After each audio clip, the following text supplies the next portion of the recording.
In the end, the position of women was most immediately restricted by British common law as it was interpreted by William Blackstone, the famous 18th century jurist.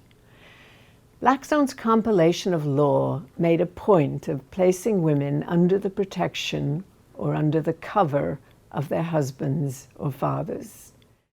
This covered woman, the married woman, was known as a femme couverte, a covered woman. Only the women who did not marry remained femme sole, in control of their own property and their own bodies. Blackstone famously outlined the relationship between men and their wives in the following way. By marriage, he said, the husband and wife are one person in law. That is, the very being or legal existence of the woman is suspended during the marriage.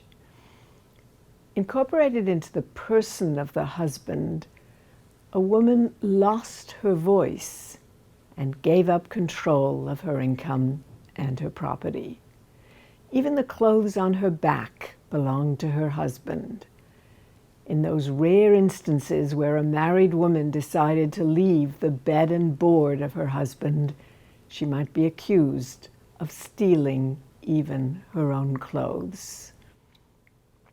Blackstone's commentaries constituted the core interpretation of legal relationships between man and wife in the 18th and 19th centuries. As long as Blackstone prevailed, a man could not grant anything to his wife because it would be like giving it to himself. He couldn't enter into a contract with her because, after all, she was technically and legally his property. A married woman could not legally represent herself. She could not, under her own name, make a contract or go into business or get into debt. Her wages, her children, and the household linens and spoons belonged to the husband.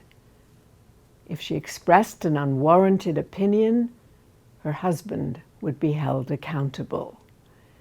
The only way to avoid coverture was to refuse to marry. But the lot of the unmarried woman was not a pretty one.